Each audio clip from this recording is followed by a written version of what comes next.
Michigan with 20 years experience. The point of this video is to help you shop safer and get takeout food safer during the stay-at-home shutdown due to the coronavirus pandemic.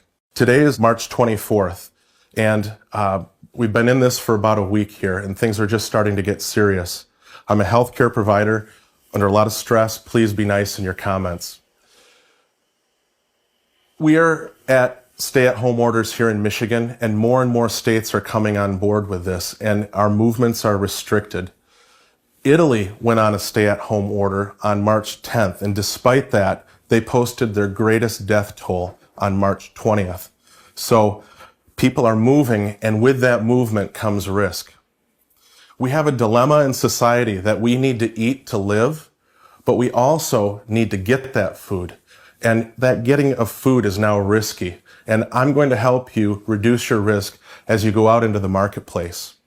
Now, they say that desperate times call for desperate measures, and these times are unprecedented. But I believe there is a precedent that we use in the medical field called sterile technique that can reduce risk as you go out in the marketplace. And we use it to perform surgeries, to be in sterile environments so that we don't give infections to our patients. And I'm going to help you adapt those techniques to decrease your risk of contracting coronavirus when you go out and get your food. Now, I want to answer the question, how long does the coronavirus live outside of a human body? And we've recently gotten some conflicting data, and I just want to throw that out there. Last week, the National Institute of Health published in the New England Journal of Medicine an article that showed that coronavirus can live in an aerosolized, outside the body situation for 3 hours. It can live on cardboard for 1 hour, and it can live on plastic and metal surfaces for 3 days. That's a lot better to deal with than the data that we got just last night from the Center for Disease Control that found that on cruise ships, they discovered active coronavirus particles 17 days later. Now, we don't know if that's something specific for the cruise ships or if that's something that we need to adapt to society. So in this, I'm going to give some practices, and we're just going to say, go out there, use this knowledge, and do the best that you can. Now, when you go out to get your groceries and you bring them home, try not to bring them into your house unless you absolutely need them. Now, if we're going to go with the logic of the National Institute of Health, we could leave those groceries in our garage or on our porch for 3 days. And if you use a shopping service, please don't have them come into your house. Have them dump them outside so that you can bring them in when you need them. And if you must bring them in, we're going to go through some tips using these modified sterile techniques to remove possible coronavirus from the groceries containers and the groceries themselves. Now, thinking about how I can explain this to a public, imagine that the groceries that you have are covered with some glitter. And your goal at the end of this is to not have any glitter in your house, on your hands, or especially on your face. And imagine that disinfectants and soap, they have the power to dissolve that glitter. So when you're out in the store, it's not just about wiping down the shopping cart handle with an antiseptic wipe. We need to do more than that. We need to be better than that when we go into the supermarket. Here's some tips.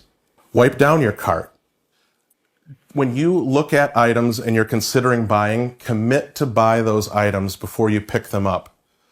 You don't know if there's coronavirus on those, and you don't want to be putting coronavirus on those. Stores are doing better. They're sanitizing their stores at night, but they are not sanitizing every canned good and every plastic wrapped item. Don't go to the supermarket if you have any respiratory illness whatsoever. Furthermore, don't allow your loved ones over the age of 60 to go to the supermarket. We need to take care of our elders in these times, and we can bring groceries to them after we've ensured that they're safe. Plan before you go to the supermarket. Minimize your time in the supermarket. And I recommend that you get 2 weeks worth of groceries when you go. Now, before I go outdoors and get my groceries to bring them inside, I'm going to sanitize my table. I'm just going to use a standard disinfectant. And on that note, the Center for Disease Control says that we can use any standard disinfectant to rid our surfaces of coronavirus. I'm going to saturate this so that when I come to it and go back to it, I'm going to consider this as clean. Now this side of the table is going to be my clean side, and we're going to consider the other side of the table as a dirty side where we're going to put our groceries from outside the house.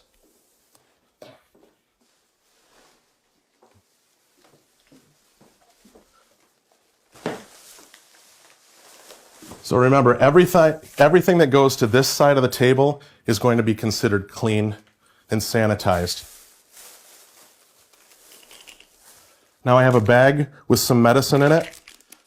I'm going to open that bag, but because I know that human hands have touched this medication bottle in less than 72 hours, I'm going to wipe that down, and I'm going to place it on the clean side. But this box of cereal is a different story. It's a box that has cardboard, so we know that coronavirus can likely live on this surface for 24 hours. But on the inside, no human hands have touched this for more than a few days, so I can just dump that and I can get rid of the box. Now with this broccoli, I've got a couple different options. I could have somebody open my refrigerator, open the crisper, open the bag, and dump it right in the crisper, or I could just sanitize it. Now, I've got to bring some groceries to my parents. They're in their mid-70s, and I'm going to be dropping those off later today. So I'm going to grab this bag, put it on the clean surface, and I'm going to just dump their groceries into this bag. Now, I'm a big fan of cloth bags, but I don't think now was the time for me to take my cloth bags and increase risk. But if you must, after you're done with those cloth bags, consider them dirty and make sure that they go outside.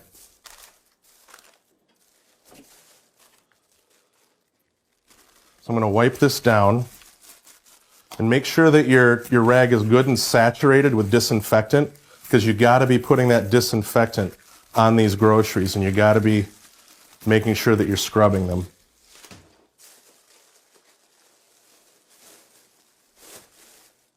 Now, one other thing that I could do with certain items, such as this bread,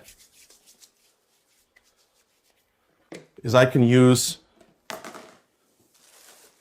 clean containers to dump items inside without touching those items.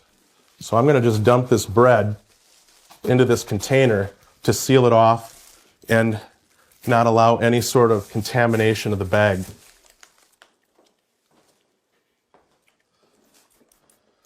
More hardy plastic things that you're not worried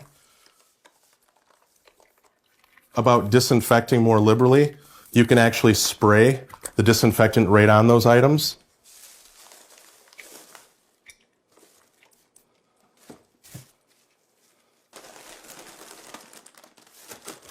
Now these chips, again, I could dump them into a container, but I'm just going to choose to spray them off. That's okay, before they go into the pantry.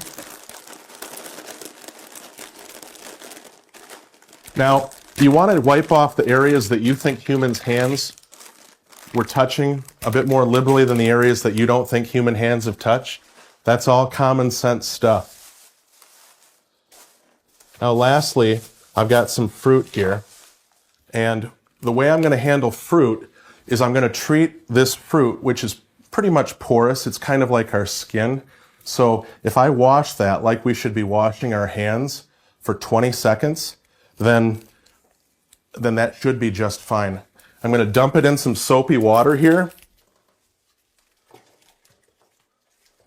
I'm going to come back and watch each one individually. And I do think that the better you are soaking the fruit, the better it's going to be as far as your chances of getting that completely sterilized from coronavirus.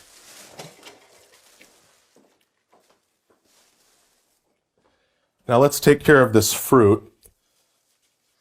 According to the Center for Disease Control, we should wash our hands with soap, getting lots of friction for about 20 seconds. So For video purposes, I'm going to be a little quicker here, but we should be spending ideally 20 seconds on each piece of fruit, just washing and scrubbing.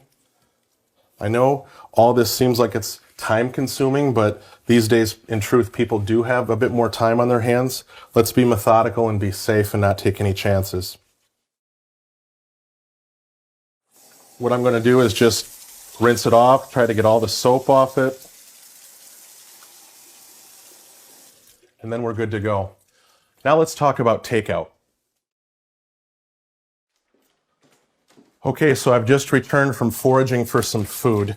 I have a clean table all around, some clean plates, and my goal, since I don't know the situation inside of the fast food restaurant, is to get this food over to here in a clean way and then get this cleaned off and get it outside the house. So to do that, I'm going to wash my hands here.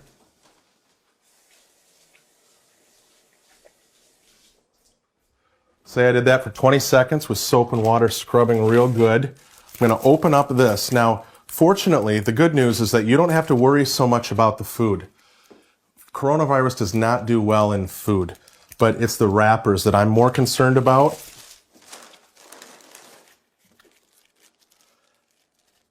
And I know you're asking, can I microwave this? And the answer to that is absolutely yes, you can.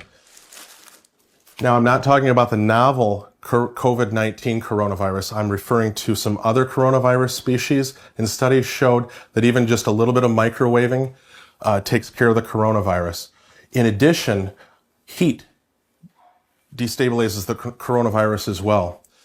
The downside is that on the other side, with frozen foods, you're not going to do so well. Some coronavirus species can live inside of a frozen environment for up to 2 years. So I would not consider your freezer safe ground to kill coronavirus. A good example would be a frozen pizza. You bring a frozen pizza in, you've got the cardboard box, you've got some plastic wrapping, and with that, you can dump the plastic out and consider the cardboard dirty, and then go ahead, clean your hands, and put that plastic into the freezer and you're good. With ice cream, I would make sure that you use some disinfectant to scrub down the outside of the container before you put it into the freezer. With sauces, you want to try to get these sauces onto the plate without exposing to the packaging. Just do the best you can. Now, what I'll do is I'll throw these in the microwave before I start to eat them. I'm going to try to get them hot so I see some steam coming off them. When you do choose food at a takeout restaurant, I think now's the time to choose more hot goods over cold goods. And that's it. I'm going to ask you to share this video. It's not about popularity. It's about getting the word out with education. In these unprecedented times, safe